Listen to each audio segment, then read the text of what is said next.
Attorneys, hopefully this doesn't happen to you. A medical practice that's been feeding your firm cases for years gets rolled up into a private equity network. Suddenly, the referrals stop. And by the time you realize what happened, the relationship is already gone. This is happening faster than most plaintiff firms realize. And if you're not tracking where your referrals actually come from, you're probably next.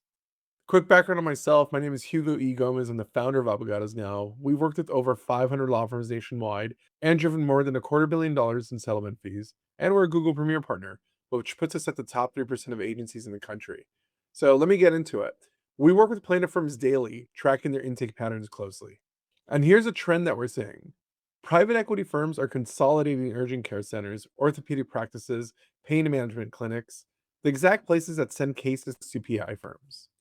According to a September 25 report by the US Government Accountability Office, they said that private equity ownership of physician practices represents about 7% of physicians nationally as of 2024. But the share is much higher in specific specialties in geographic markets where plaintiff cases cluster. Last year alone, over 1,000 deals in healthcare were closed by PE firms. That's according to the Private Equity Stakeholder Project. Outpatient care, including urgent care, accounted for 148 of those deals. And this is where it matters. When a PE firm buys into a medical group, they expand it aggressively. Research from the Health Affairs Scholar found that PE firms increase affiliated price locations. And here's where it matters. When a PE firm buys into a medical group, they expand it aggressively, sometimes by up to 600% in just 3 years. So, this is the new normal. Healthcare private equity hit a record last year. From what we know and from public record, deal values exceeded an estimated $200 billion, surpassing the previous high in 2021. It's not a trend anymore. And this is where it impacts your firm. When a PE network acquires a medical practice, they don't just buy the doctors and the clinics, they buy the referral relationships and they reprogram where those cases can go. The acquisition agreement includes terms that steer case referrals towards in house legal affiliates or even preferred partners.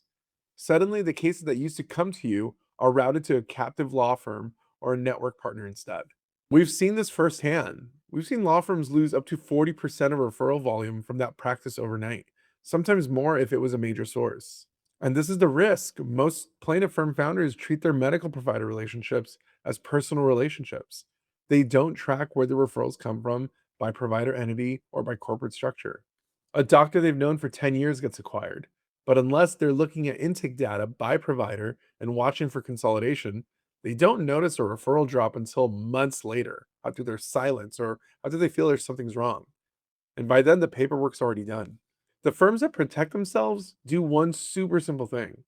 They track exactly wherever referral comes from, not just Dr. Smith, but which corporate entity owns the clinic and whether that entity has been acquired. The firms that protect themselves do one super simple thing. They track exactly where every referral comes from. They don't just annotate, Dr. Smith, but they also know which corporate entity owns a clinic and whether that entity has been acquired. They build relationships across a broad network of independent practices and smaller clinical groups, not concentrated into three or five major providers. Yes, it's a lot of work, but the reality is that firms that take this approach retain up to 80% of the referral volume even when consolidation happens. The loss is real, but it's super survivable.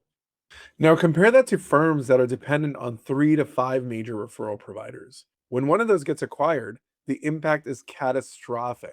Without a diversified network, these firms lose half their referral base within 2 years as consolidations ripple through providers that they depend on. Look, you can't stop private equity from buying medical practices. That's the market, but you can stop being blindsided by it.